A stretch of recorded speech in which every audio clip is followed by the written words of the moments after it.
I don't know if your listeners know much about wool. It is the original smart fabric. It is fire retardant. It is SPF 50 protective from the sun. It's temperature regulating. So if you're in a hot environment, it will wick sweat away from your body, evaporate it on the other side of the fabric, neutralize the odors and the sweat, and turn it into water and salts. Wow. It will do the same thing with urine. It neutralizes urine and turns it into water and salts. You air dry it between uses, and you can reuse it for weeks without having to wash it. Like, how freaking cool is That's that? unbelievable. Quick note before we dive in. I am giving away one free spot to my Your Non-Toxic Kitchen Reimagined course. It's a $197 value, and entries close midnight Eastern on April 18th. And details are at the end and in the description below. So that was Stephanie Gross, founder of Bumby Wool, one of Canada's largest textile manufacturers. She started her business as a mom that couldn't find what she needed. And what she built instead was something that fast fashion, say that 3 times fast, the fast fashion industry couldn't replicate. And if you think bamboo is a green fabric choice, wait until you hear what Stephanie has to say about how it's produced. Let's get into it.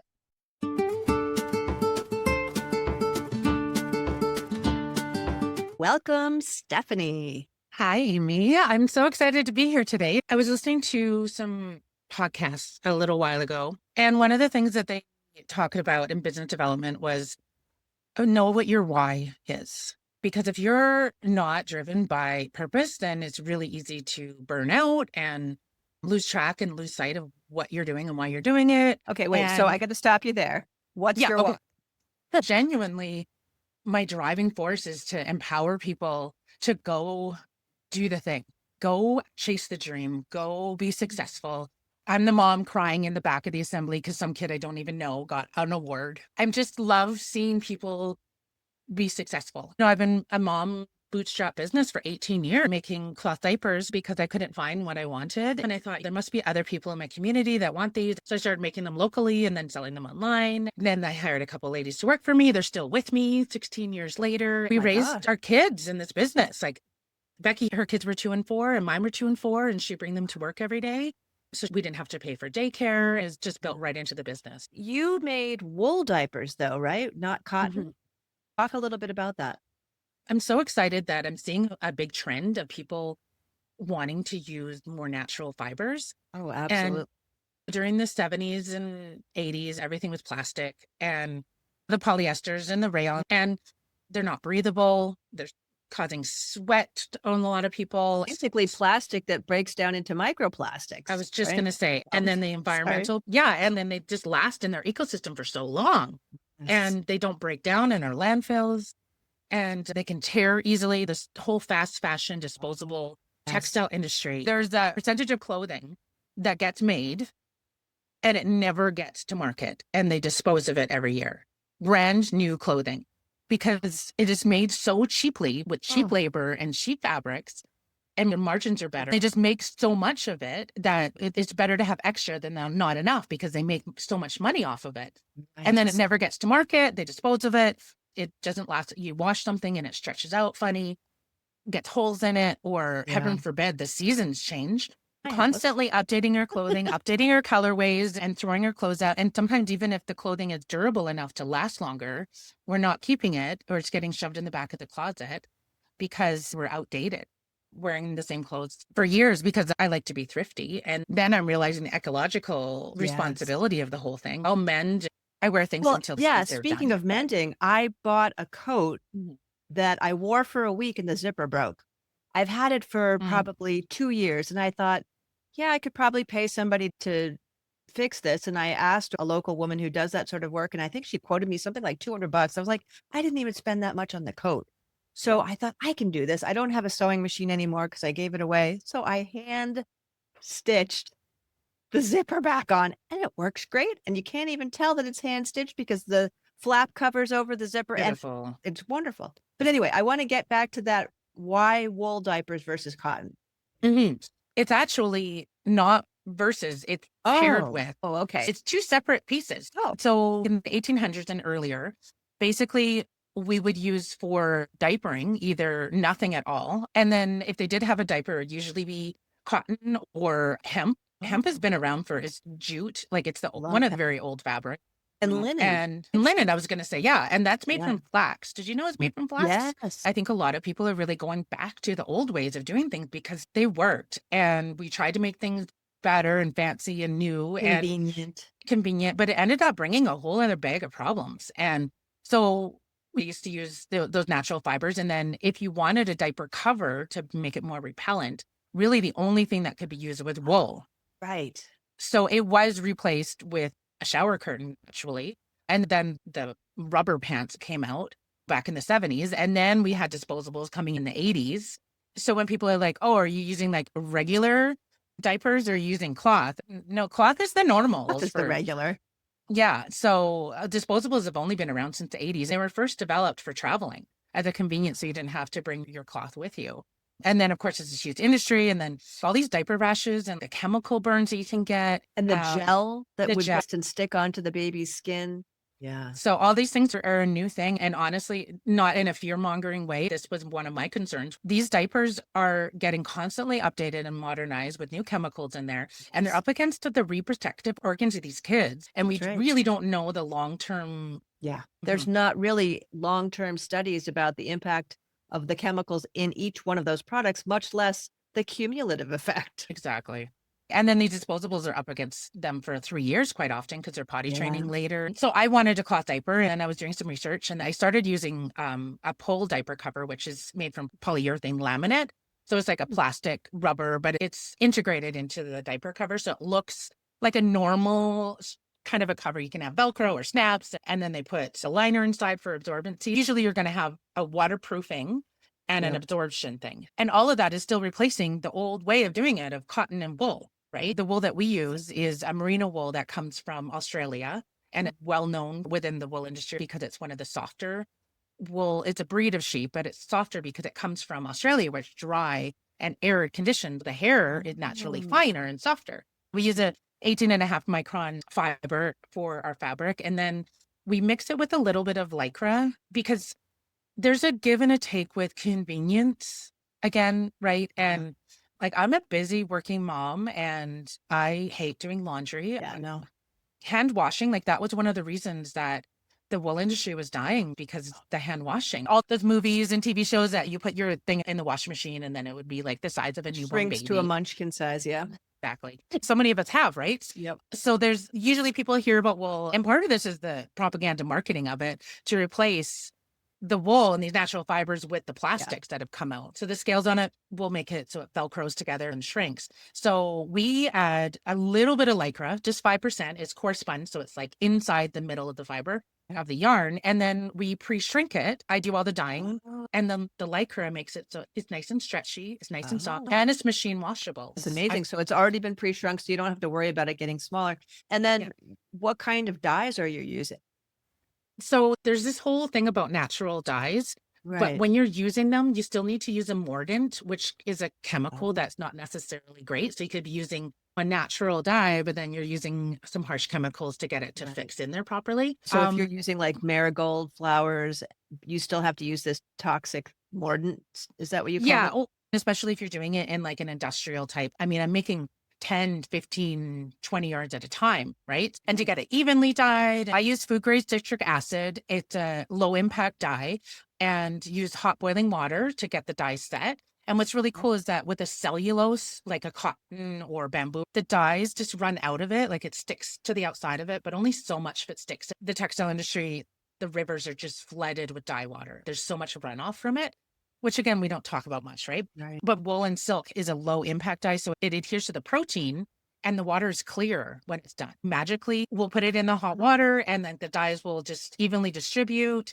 I use old school washing machines, like the top load washing. So it beats it in the hot boiling water. It shrinks it. And then the dyes get in there. And then I put acid in near the end.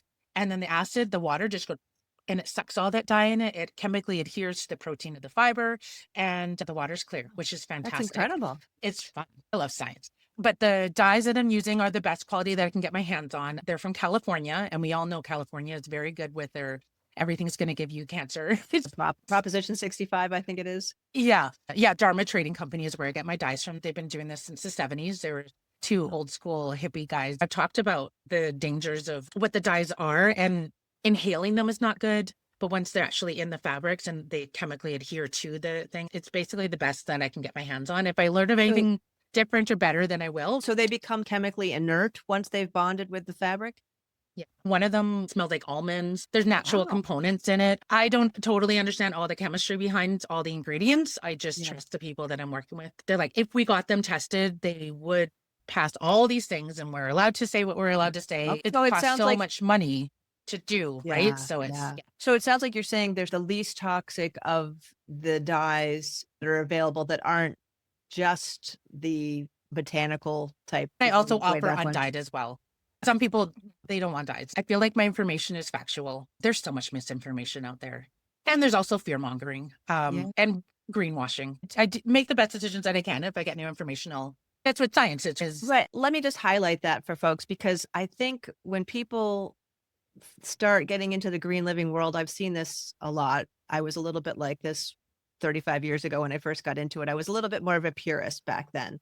And seen Facebook groups of women totally stressing out about, are they choosing the best of the non-toxic products? And I get that. And at the same time, I feel like there's trade-offs that have to be made, right? Because we all have different budgets, different ability to access things. Like, I don't have all organic cotton clothes as much as I would love to. I have organic cotton bedding because I bought it at one point when I got a nice new latex rubber bed.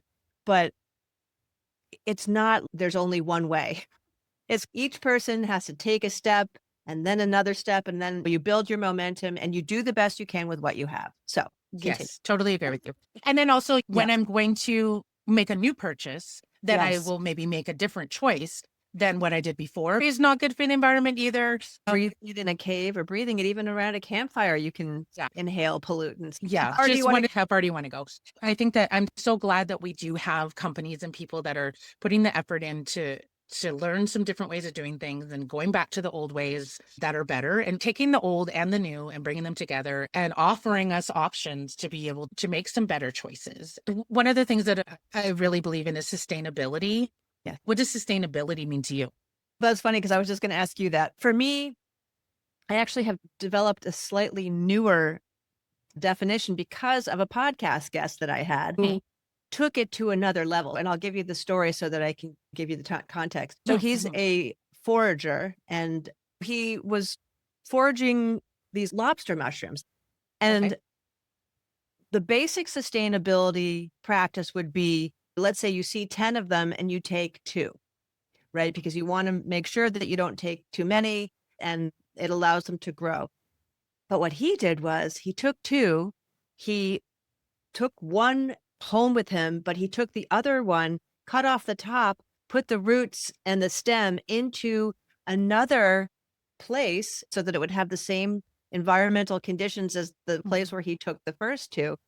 And so he basically was planting this to spread it further. I really love that whole idea that it's not just about taking what you need and replacing it one for one, but taking what you need and actually enhancing it and creating more abundance. So that's my new framework for looking at what is sustainable. There's so many of us humans on this planet, and if we all just take what we need and put that back, we're not really going to move the needle forward. We want to really create sustainability and abundance. Let's figure out ways to take what we need and then grow more of that so that there's a lot for everybody. So anyway, what's your definition? I was talking with somebody about this, and it's all about having something that's lasting, which leads to what he was doing too, of continuing the ecosystem of the fungus to keep it going. And sustainability doesn't necessarily mean good. Sustainability is about it lasting, right? Like having a sustainable business is about it being financially viable, that it can withstand and continue on. And it could be a horrible business or it could be a good business. So that's what sustainability is. And it can be used as a catchphrase. That's good, right? We've been eco-friendly since day one. I wanted to cloth diaper and Then I found out about the wool and using natural fibers, pairing it rather than using the plastics and everything. So then I transitioned into that, and then that changed my offering entirely. I've been working with wool for 17 of the 18 years. We're providing a good product. I treat my staff really well. They've been with me for 16 years. My customers love what we're doing. I have over 1,000 positive reviews. I don't delete the negative ones, so you can see, which I think there's only like a couple, but like they're That's real impressive. reviews. I don't pay anybody for the reviews. There's an automatic email that goes out and says, you want to leave a review? And they do. Yeah. I'm really proud of what we built. And I built it around my kids, and it was to be able to put a little bit of food on the table and financially help my husband. But the goal was to look after my kids and not have them in daycare. That's the decision that we made as a couple. And I love the women's rights movement that gave us the opportunity to make a choice. I couldn't have had a business before, but now I am 18 years in and I'm hitting the menopause and I am ready to sit at the seat and wear my queen CEO hat that I've earned and then go and focus on my business and building it sustainably to last. The systems we built, the product we built, and what we're doing is it's good. It's good for the planet. It's good for our customers. I think giving those options to people to buy something that is not readily available out there. You can't just go to Walmart to buy our product. There's not a comparable product out there. I was going to ask you about that. It's been so long since I had a baby, but actually 2 questions I have. Did you look into organic cotton and organic wool, or was that just priced out of reach? Okay, I totally didn't answer a question that you asked me before. Oh, just talking about the different fabrics in the textile industry in general. So wool is a great renewable, sustainable fiber, and animals that are healthy produce better product. The wool needs to be shorn off of them annually. They're looking after these animals. It's a haircut, right? I only use organic certified fiber because I want to use the best. And it's become more readily available, which is fantastic. When you look into the textile industry, there's the water runoff from the cottons, right? And even organic cotton that going into our waterways, just from growing it, flooding the fields with water, that leaches some of the soil and it goes into our waterways, and that's not so good. Bamboo, it grows really fast. The grass, it's a grass, right? Yeah. Where they get it from, it's all pretty much coming from China. It grows really fast, is grown organically, but then they cut it down, turn it into a chemical slurry to turn it into a liquid, and then they spray it so that it turns it into a fiber, and then that's what's used to make the fabric with. Oh, geez. So there's some environmental and health issues with the workers to deal with that process. So the fiber originally was grown organically, but then the process after wasn't so much. Stephanie, I just want to highlight what you just said because I think it's very powerful. The original product of the organic bamboo was essentially made no longer the best option with turning it into a chemical slurry. And people don't know. It sounds so counterintuitive. What were they thinking? Is that the only way to process bamboo into a fabric? As far as I know right now, bamboo is tough, right? It's really hard. I don't like bamboo. I had a set of bamboo sheets and I just felt like it was plastic feeling. It didn't appeal to me. So that's an interesting point because when we, from an ecological perspective, does it really make sense to grow bamboo, whether it's organic or not, if you're just going to mix it with chemicals, turning it into a slurry, and then it's no longer meeting the need or the standard that it was originally designed to do by taking the time to grow it organically. And then they're using banana stuff or recycling bottles, which is still plastic, which has got the microplastics. Flax is made into linen and hemp as well, jute. And that's been done for centuries. So I think that process is pretty good. But at the end of the day, the whole industry it's global. The manufacturing process is very complicated. It is huge. It is antiquated. The machinery is very old or very expensive. Because it's industrial too, you need to have a whole manufacturing thing. Industrials, you're doing one thing usually and you do it well. When you try the jack of all trades and master of none, if you try to diversify too much, then it ends up you're not good at anything. And there's segmentation within countries. So there's some countries that'll be really good at this aspect of the clothing manufacturing. So they will be the weavers, and then this will be the knitters, and then this will be the cutters, and then this other place will be the sewing. They have it really separated. And in fact, actually, the coarse spun lycra that we get, we don't even make that in North America. I don't even think it's made in the Americas, like north to south. We do not have the machinery, the technology, the artists that have been trained, the technicians that know how to do this stuff. We just do that here. Our countries are so young. Some of this stuff has been done for like hundreds of years and it's getting passed down through generations of families and artisans and teaching the youth and everything. And that's one of the things about manufacturing in North America, Canada, and the United States. If we lose that ability to manufacture something, it's really hard to bring it back. I'm one of the largest textile manufacturers in Alberta. Really? We don't do textiles here.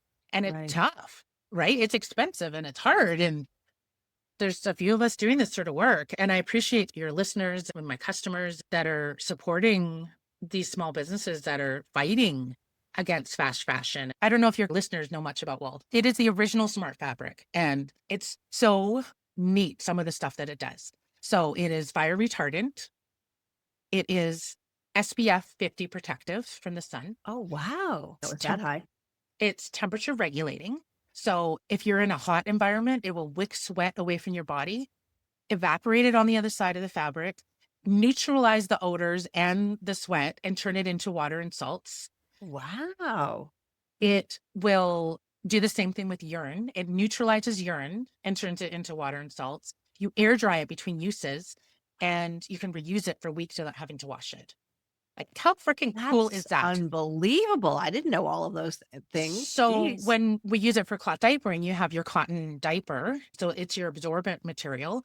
And then as it gets too humid, whether it be like a quick pee or shooting through, we add lanolin, which is a wax that comes from the sheet. When they shear them, they clean the lanolin out of the fabric, which is also food grade. Like the lanolin is used as a nipple cream. It's used in industrial food grade lubricants and machinery for making industrial baking and stuff, which is cool. It's like the original petroleum jelly, basically, is what that was replacing. But not made out of petroleum. Exactly. So that's what they were trying to make.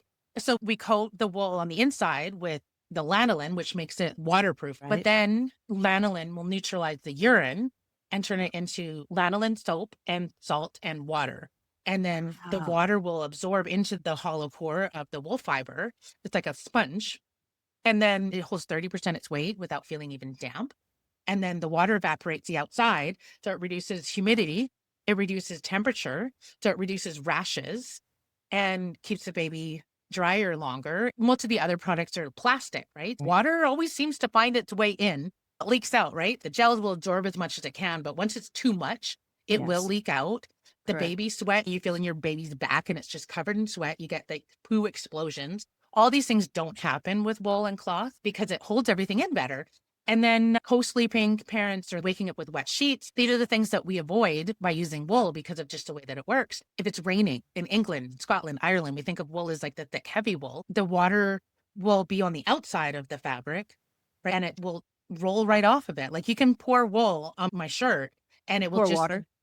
like it will just dribble off, which is really cool. Like water off a duck's back, right? Because it's waterproof. And then it will eventually soak in. But then it's just like a wetsuit.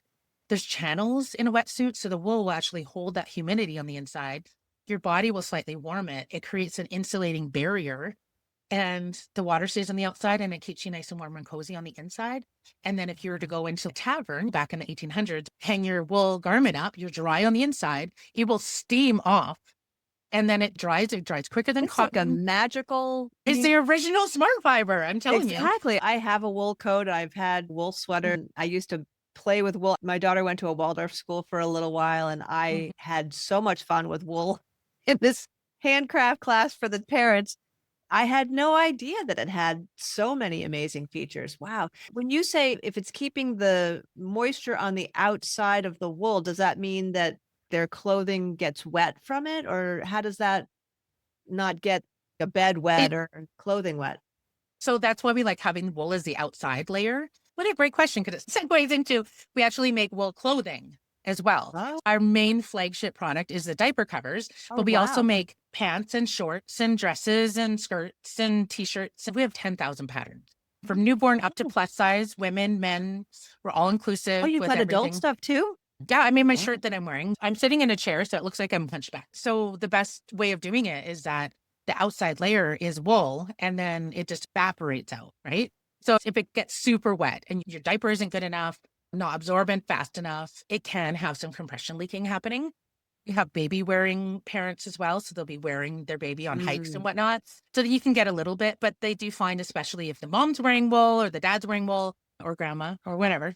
The baby wearer adult is wearing wool, and then the kid is as well. Then it just neutralizes everything, which is really cool. So a lot of our clients, they'll start with the wool, and usually parents are eco-friendly. They already are doing some research. They're in the Waldorf school, the 1,000-hour outside club. That's our demographic, and they want a cloth diaper. And then they find the wool because they want to use the natural fibers. They fall in love with the wool, and then they're like, "Oh, I want stuff for me." So all of our products have been developed with collaboration with their customers. So they're like, "I want a sweater too." Or I started with a pair of pants, and then we made them into shorts, and now we make crops. We have joggers and leggings from clients asking us to make something special for them. We have sweaters, we do zippers, we have hoodies and pullovers and dresses. My skill, I've learned a lot, but know your weakness, know your strengths. Absolutely. I'm like, challenge accepted. I will go do anything. But I rarely finish things. And so I've surrounded myself with people really good at finishing things. So we have really good workflow and they can make the things without me. I do all the dyeing and the fashion design and the pattern drafting. We do it digitally. So I have a projector that projects it onto the table. So we don't have a bunch of paper. It's all saved on the cloud. We keep all of our scraps. We sell them by the pound too. And just because I was cheap and I didn't want to throw anything out. And then now it's, oh, that's actually like a thing. Actually. So the name of your company and how people can reach you. So bumbywool.com, Bumby Wool. So it's like BUM, like a bum. Yes. And then BY at the end. So Bumby. It's a made up word, really. That's like my tag on Facebook and Instagram. And then my name is Stephanie Gross. So you can find me on LinkedIn. I'll put it in the notes below the For sure. podcast. I just want to support our whole ecosystem of cool, amazing people doing cool, amazing things. Wow. You were certainly one of them. Thank you so much, Stephanie. Thanks, Amy. Before you go, remember I mentioned the contest? Well, a naturopathic doctor that took the course said that she recommends it to her patients because she doesn't have the time and energy to do all of the research. She also said it's completely doable in 1 week, and one of you is getting it for free. All you have to do is take my free kitchen assessment by midnight, April 18th Eastern, and you're entered. That's it. I'll be spinning the Wheel of Names live here on YouTube on Sunday, the 19th. Good luck.